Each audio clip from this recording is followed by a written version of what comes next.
Il ne faut pas avoir peur. Bonjour à tous, vous êtes sur Géopolitique Profonde, la chaîne qui est là pour remplacer les médias subventionnés. On va parler de Macron, de Zelensky, de paix, de guerre, comme évidemment Apolline de Malherbe n'osera jamais le faire. Elle ose pas, elle devrait, elle serait tellement mieux, la sublime Apolline.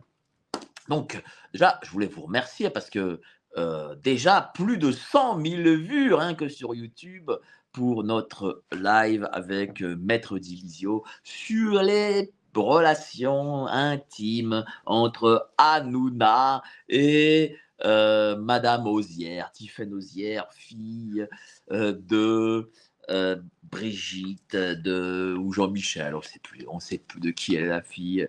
Est-ce que c'est est-ce qu'elle est le fils, la fille de, est-ce que la fille du père du fils de, bah, bref, on ne sait plus. En tout cas, merci à vous d'avoir été si nombreux hier. Voilà, Hanouna, hein, malheureusement, on a peut-être cassé quelques mythes, mais Hanouna ne n'est pas l'opposition, ou alors si elle l'est, c'est l'opposition contrôlée. Et Hanouna n'est pas celui que certains, peut-être de bonne foi, croient. Donc voilà, donc n'hésitez pas à revoir et à relayer cette émission. Aujourd'hui, on va vraiment parler de paix. Voilà, on va parler de paix, de guerre. Pourquoi euh, Moi, je vais vous dire, je le sens gros comme une maison, hein, je vous le dis. Hein. Tout est fait actuellement pour faire capoter le projet de M. Trump avec M. Poutine, c'est-à-dire qu'il y ait la paix. Bon, d'un côté, moi, la paix, j'y crois pas trop. J'y crois pas trop, pourquoi en tout cas, pas dans la version américaine. Pourquoi Parce que, eh bien, vous savez, quand vous êtes à la place de M. Poutine, vous écrasez un adversaire. Ben, écoutez, l'adversaire, s'il veut se rendre, c'est reddition sans condition, tout simplement. Voilà, c'est l'Allemagne de 45, voilà, on vous coupe en deux, et puis vous perdez tous vos territoires à l'est, une partie à l'ouest, vous êtes occupé, machin, voilà, c'est comme ça que ça se passe. Hein. Vous voulez faire la guerre, vous déclarez la guerre. Bon, bah les gars, si vous perdez les mecs, hein, c'est comme ça. Hein. Bon, ben, l'Ukraine, moi je suis désolé, moi je serais à la place de M. Poutine, je dirais, écoutez, ils sont très gentils, vous êtes très gentil, M. Trump, je vous aime bien, pas de problème, vous êtes mieux que M. Biden, mais bon, l'Ukraine, en tout cas, 80% de l'Ukraine, c'est à moi, hein, et c'est comme ça. Bon, peut-être pas les Ukrainiens, ils peuvent rentrer, les Ukrainiens, là, les bandéristes et compagnie, ils peuvent aller ailleurs, je sais pas où, mais peuvent se barrer, et moi, je ne vais pas les garder. Là, malheureusement, j'ai l'impression que le, la, les demandes de M. Trump sont quand même, bon, voilà, si c'est juste pour garder le Donbass et la Crimée, bon, je vois pas à quoi ça sert. Mais bon, ça c'est une chose. De toute façon, c'est une négociation. M. Trump propose quelque chose et M. Poutine fera peut-être une contre-proposition, peut-être qu'il prendra plus, peut-être que M. Trump sera d'accord, pas d'accord, on ne sait pas. En tout cas, ça c'est une négociation. Et ça se passe comme ça, entre gens civilisés, ils négocient. Là, par contre, là, ce dont je vais parler et ce dont je veux accuser, c'est que derrière, il y a un travail de sape de M. Macron. Et du coup, M. Macron prouve aujourd'hui, parce qu'il a annoncé hier que jeudi prochain, il y aura le grand sommet à 27 avec Zelensky à Paris. Et le fait que ce grand sommet de 27 se passe à Paris montre quand même qu'au sein de l'Union européenne, même si nous, on peut prendre comme ça à première vue M. Macron pour un tocard, parce que je pense il est et il n'est pas. Il est et il n'est pas. Eh bien, en réalité, je pense que M. Macron est beaucoup plus important dans le système européen qu'il ne l'est, qu'on ne le pense. Je le répète d'ailleurs en ce moment toutes les semaines, j'ai reçu Sylvain Suder qui a parlé de Macron, l'antéchrist parfait. Et là, je pense que sur ces 2 dernières années, il se révèle comme l'étant réellement. Alors, certes, il a fait le mal bien avant, depuis 2017. Rappelons-nous les gilets jaunes, confinement, machin, tous ces trucs, très bien. Mais ça, entre guillemets, on peut dire que l'ensemble de l'Occident du mal, on va dire, l'a fait. Par contre, je sens en lui, depuis 2 ans, une forme d'indépendance par rapport au reste de l'Occident, et j'ai l'impression même par rapport à l'Europe, et je sais ce que je vais dire, ça va être vu comme une sorte de gros mot, mais je vois comme une forme de leadership sur l'Europe. Voilà, nous avons par exemple le nouveau chancelier allemand qui vient à peine d'arriver, donc voilà, les gens ne le connaissent pas. Donc j'imagine que, normalement c'est l'Allemagne qui a le leadership, ça a souvent le chancelier allemand qui a le leadership en Allemagne, mais là je sens que Macron prend ce leadership sur le chancelier allemand parce qu'il n'est pas connu, parce qu'il n'a pas encore le poids et parce qu'on ne sait pas encore comment il va gouverner, avec quelle majorité. Alors que en France, c'est là où la dictature et la tyrannie républicaine est imposée, c'est que visiblement, vous pouvez gouverner même sans avoir 15 personnes du Parlement qui soient avec vous, hein, avec quelques articles, dont le fameux article 16. Et donc, Macron en profite, et là, j'ai l'impression qu'en effet, il se révèle comme étant plus que un soldat de l'Antéchrist, je dirais pas l'Antéchrist lui-même, mais en tout cas plus que le soldat de l'Antéchrist, au moins une sorte de bras droit de l'Antéchrist. Et donc, ces semblables des pays européens sentent que, en effet, c'est peut-être lui qui, en Europe, a quelques clés que eux n'ont pas. Et donc, il provoque ce sommet à 27 avec Zelensky, jeudi prochain à Paris. Et là où c'est dangereux, c'est pas qu'il provoque un sommet, c'est que ce sommet se tiendra parce que ce sommet est là pour empêcher toute forme de paix. Ce sommet est imposé pour empêcher toute forme de paix. Et oui, il va promettre monts et merveilles à l'Ukraine. Parce que moi, je vais vous dire une chose. Même si l'Ukraine n'a pas l'aide américaine, je pense que les Ukrainiens continueront. Pourquoi? Parce qu'une partie des Ukrainiens qui sont à la guerre, qui sont au front, sont fanatisés par l'idéologie bandériste. J'ai reçu Thierry Marignac, qui a été en immersion auprès des gangs ukrainiens, et il l'explique très bien. Ces gens, un, sont fanatisés, deux, pour la plupart, sont drogués, des drogues fortes, un peu comme, rappelez-vous, les nazis lorsqu'ils ont occupé la France, lorsqu'ils ont envahi la France en juin 40, ils avaient droit à leur petite pilule et ça leur permettait d'aller, voilà, d'être beaucoup plus actifs, si je puis dire. C'est pareil avec les soldats ukrainiens. Et contrairement à ce que l'on pense, même s'ils n'ont pas les satellites américains, qui n'ont pas les Starlink, etc., et qu'en effet, c'est quand même bon, c'est quand même pas rien au niveau du comment dire, de la défense, c'est-à-dire qu'ils sont quasiment aveugles parce que aujourd'hui la guerre sociale est technologique. Eh bien, euh, ces Ukrainiens, par le fanatisme de leur idéologie satanique, eh ben, continueront, ne serait-ce même que par le biais de formes de guérilla. Ils continueront, ils ne laisseront pas.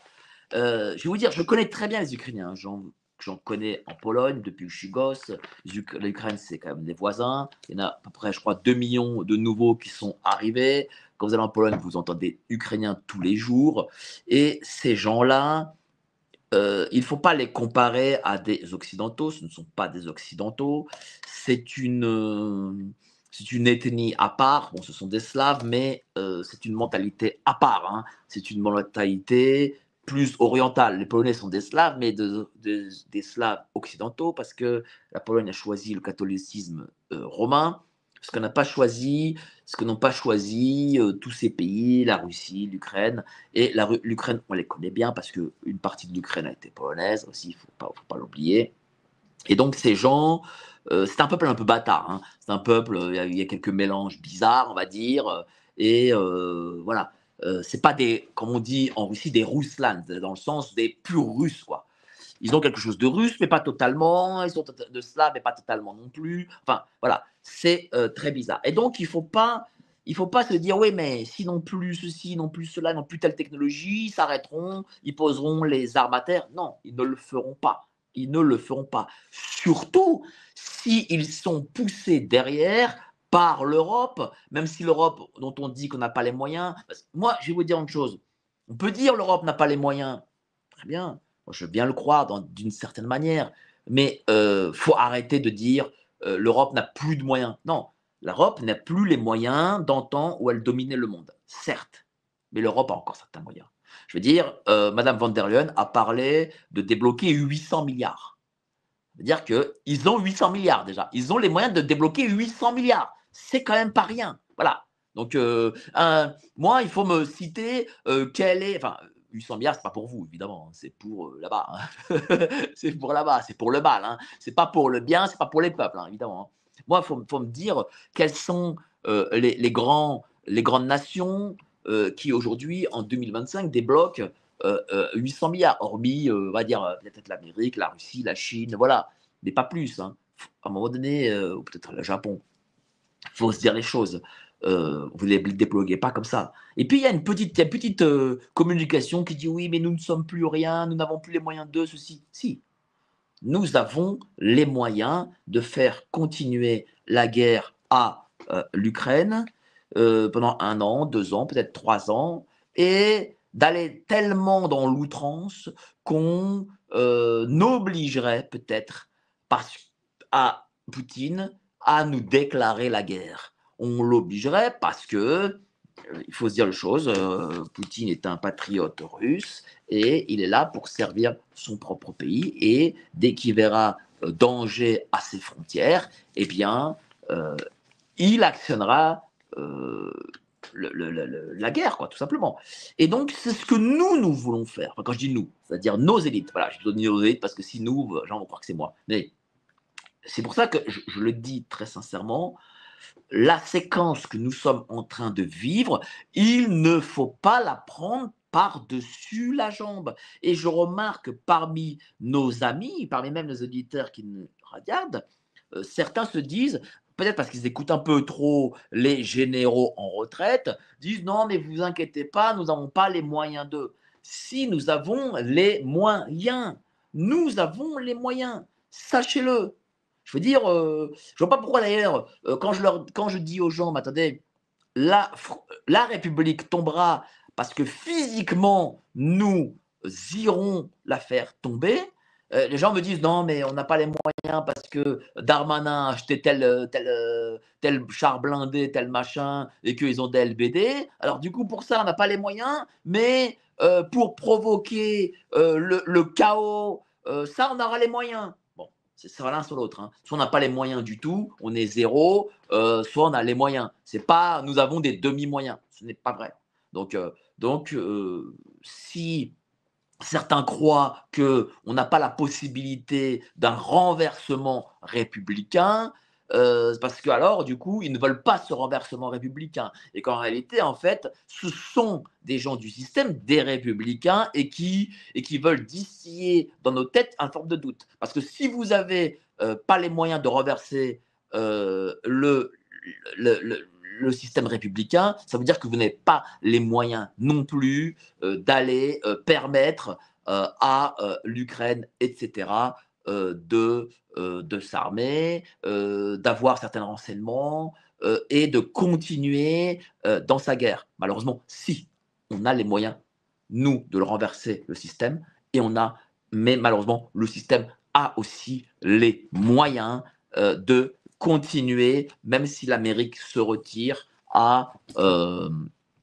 guerroyer. Parce que, les Ukrainiens ne lâcheront pas, parce que ce n'est pas un peuple qui lâche, ce sont des gens qui sont fanatisés, idéologisés et aussi sous drogue. Et c'est pour ça que j'étais très très fier de recevoir ce mercredi Thierry Marignac, le seul journaliste, voilà, le seul journaliste qui a été en immersion auprès des gangs ukrainiens. Voilà, voilà, donc moi, quand je dis quelque chose, c'est parce que j'ai des témoignages et j'ai les sources. Voilà, Thierry Marignac est en immersion auprès des gangs ukrainiens. C'est le seul journaliste en France à l'avoir fait. Il nous a dit ce qu'il en était des Ukrainiens, du peuple ukrainien, que ceci, eh bien, était beaucoup de ces bandéristes étaient sous drogue, et c'est pas que de la coke, la coke c'est trop faible, et ils sont sous substance qui fait qu'ils continueront, même si ils ont un bras en moins, je vous dis très sincèrement, et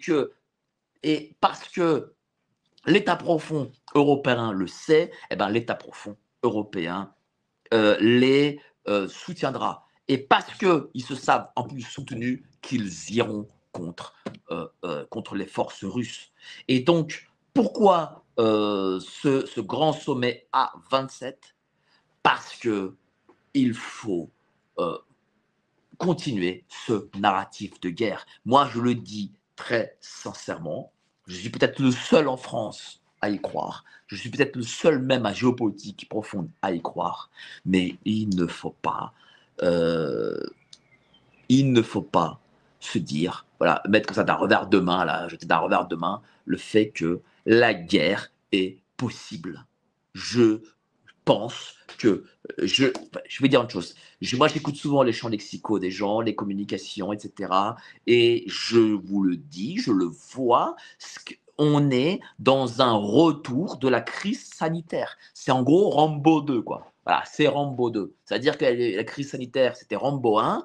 Et là, on est sur Rambo 2 parce que, voilà, nos élites, et Macron en premier lieu, qui est un sataniste, il faut se dire les choses, eh bien, cherche à imposer le régime de guerre. Voilà. Ils ont d'ailleurs commencé avec leur soi-disant épargne. Moi, je vous dis, je vous donne un conseil, hein, ne donnez pas d'argent. Hein. Ne donnez rien, parce que votre argent, il est bloqué et des intérêts, c'est zéro. Hein. Voilà. Et puis en plus, il n'est pas garanti. Donc ça veut dire que c'est un argent que vous pouvez perdre. Donc moi, je vous le dis, voilà, ne mettez pas votre argent là-dessus. Hein. Bon, voilà.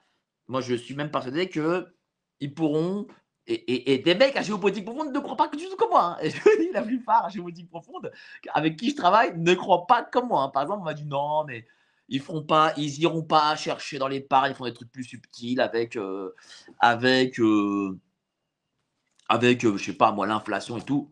Moi, je le dis, j'ai un vécu personnel. Moi, j'ai vu ce qu'on a fait dans les années 80 en Pologne. Moi, je pense très sincèrement que ce temps n'est pas fini et que le système, s'il doit piocher dans vos épargnes, parce que le système est persuadé par le laboratoire qu'il a fait sur la crise sanitaire, il est persuadé que les gens ne bougeront pas. Voilà, il en est persuadé. Contrairement à ce qu'on dit, ouais, mais les gens bougeront. Non, non. Lui, il est persuadé que les gens bougeront pas. Et donc, il ira jusqu'à vous prendre du fric sur votre épargne. Ça, j'en suis sûr. Donc voilà, donc ce sommet à 27 jeudi à Paris, il y aura Zelensky. D'ailleurs, mine de rien, les 27 chefs d'État seront là. Ce n'est quand même pas rien comme message. Certains, hormis Monsieur Orban, les 27 seront présents. Je veux dire, il y a des chefs d'État étrangers qui auraient pu dire, écoutez, bah non, mais j'ai piscine. Non, ils n'ont pas fait. Ils seront tous présents jeudi. Et vous savez très bien que pour accorder des agendas de chefs d'État sur un laps de temps aussi court, c'est parce que vraiment, il y a crise. Hein. C'est que vraiment, là, on est, à un pas de quelque chose. Voilà, je dis la réalité. Hein. Alors, je ne veux pas, peut-être on va me dire, oui, mais tu veux imposer la peur ou je sais pas quoi. Non, je veux informer. Voilà, moi, mon job, c'est d'informer. Voilà, j'ai une carte de presse et j'ai les informations, j'ai les sources, etc. Et je vous informe. Point.